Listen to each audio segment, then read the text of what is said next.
Meus queridos e amados irmãos, a paz do Senhor.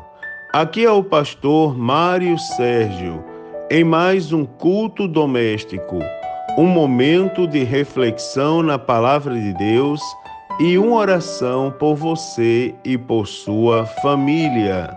A palavra de Deus para nossa meditação nesse dia está no livro dos Atos dos Apóstolos, capítulo 9, e versículo de número 17, aonde diz assim: E Ananias foi e entrou na casa e, impondo-lhe as mãos, disse: Irmão Saulo, o Senhor Jesus, que te apareceu no caminho por onde vinhas, me enviou para que tornes a ver e sejas cheio do Espírito Santo. Meus amados e queridos irmãos, que passagem bíblica maravilhosa para esse dia. Que momento espetacular para nós lembrarmos, irmãos, do cuidado de Deus para conosco. Você observa, irmãos, que aqui mostra a continuidade, não é, ali da conversão, o discipulado, por que não dizer, do apóstolo Paulo. E o apóstolo Paulo foi discipulado por alguém que foi mandado por Deus para discipulá-lo. Você observa quando Ananias ele chega ao irmão Saulo de Tarso, agora irmão Saulo, né? Porque ele já tinha tido um encontro com Jesus no caminho para Damasco. A Bíblia diz que Ananias chega e ele faz aquela declaração de fé do discipulador. Eu vim porque Deus me enviou para cuidar de você. Você observa que Ananias ele aparece para Saulo e ele diz assim: eu vim, não é? Ele vai até onde está Saulo e ele diz: eu vim para que você tornes a ver e você seja cheio do Espírito Santo.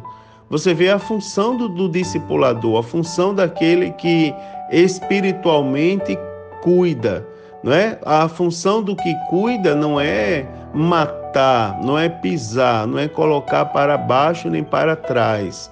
A função do que cuida, irmãos, é colocar para frente. Daquele encontro que Saulo teve com Jesus, ele teve que ficar cego. Ele teve que vir ao chão. Mas sabe por que isso aconteceu, irmãos?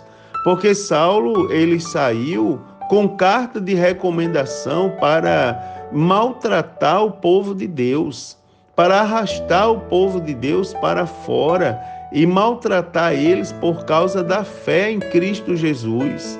Deus, quando apareceu diante de Saulo, ele deu o famoso freio em Saulo: pare. Não é? E ele teve que cegar, sabe por quê, irmãos? Porque o apóstolo Paulo, naquela oportunidade que ainda não era apóstolo, não é? Ainda era Saulo, o perseguidor, ele ainda não tinha o título de apóstolo, ele ainda era o perseguidor. Naquela oportunidade era um homem orgulhoso, era um homem conhecedor da lei, irmão, porque ele foi criado conforme a lei dos fariseus. Então ele era conhecedor da lei, mas ele era orgulhoso. Você imagina que Saulo não dava ouvido a qualquer pessoa. Jesus teve que pegar, que abater, não é? Que mostrar que quem manda é ele, que quem toca na igreja está tocando nele. Irmãos, é assim, ó. Eu quero lhe dar um conselho pastoral neste dia. Escute a voz de Deus. Escute o que Deus está falando com você. Eu quero lembrar que Deus fala o que está escrito na palavra dele. Deus não fala o que os supostos, né, irmãos, estudiosos e doutores da lei estão ensinando por aí.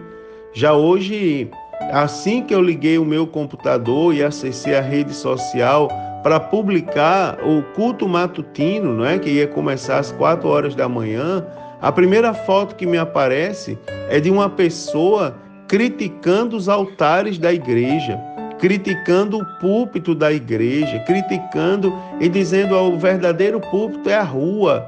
E, irmãos, é assim, não é assim que acontece. há o momento de nós estarmos na rua, mas há o momento de nós nos refugiarmos na casa de Deus e buscarmos de Deus força, e buscarmos de Deus comunhão.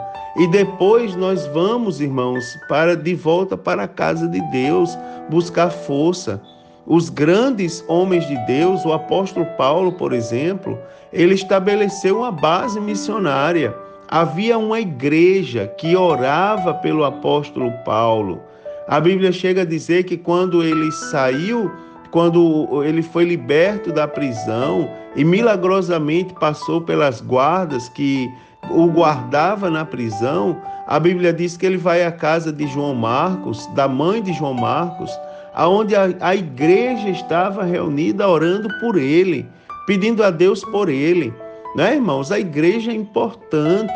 Ir para a rua é muito importante. A igreja também é muito importante. Nós devemos andar em equilíbrio.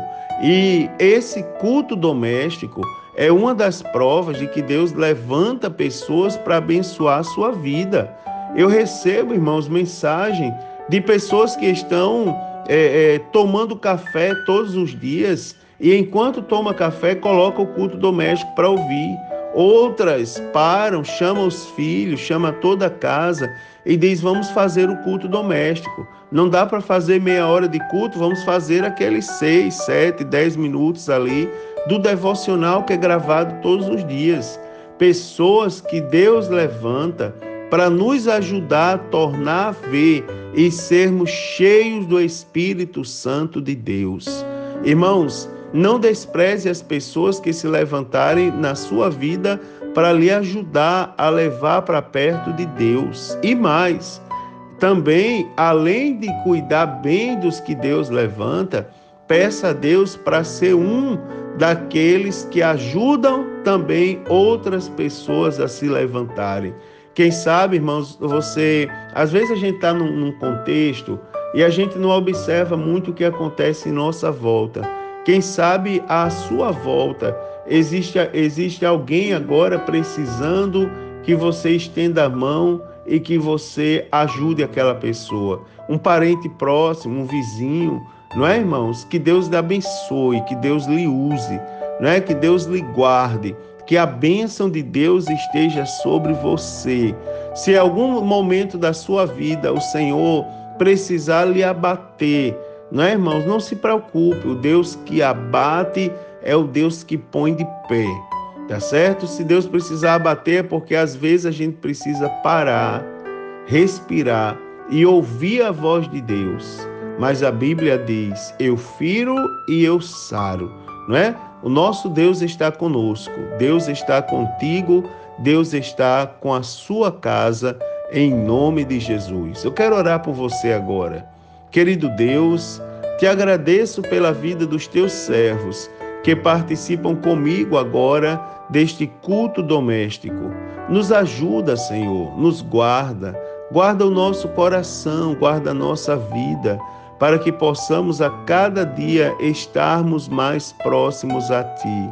Meu Deus, em nome de Jesus, tem misericórdia, Senhor. Ó Deus amado, clamamos a Ti porque cremos no Teu agir, cremos no Teu trabalhar, cremos, ó Deus, aleluia, que o Senhor é o Deus que está conosco todas as horas para nos dar vitória, Senhor, em todas as causas.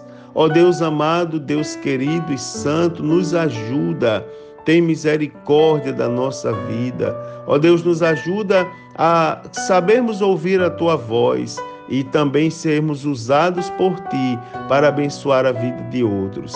Abençoa a família dos Teus servos, continua a confirmar a Tua bênção e dá vitória em tudo. Em nome de Jesus eu te peço uma bênção especial sobre a vida de cada um e que a Tua presença, Senhor, esteja sempre conosco, em nome de Jesus. Amém. Agora, queridos, recebam uma bênção. O Senhor te abençoe e te guarde. O Senhor faça resplandecer o seu rosto sobre ti e tenha misericórdia de ti. O Senhor sobre ti levante o seu rosto e te dê a paz. A paz do Senhor, queridos, um forte abraço a todos e permaneçamos todos na presença do Senhor Jesus.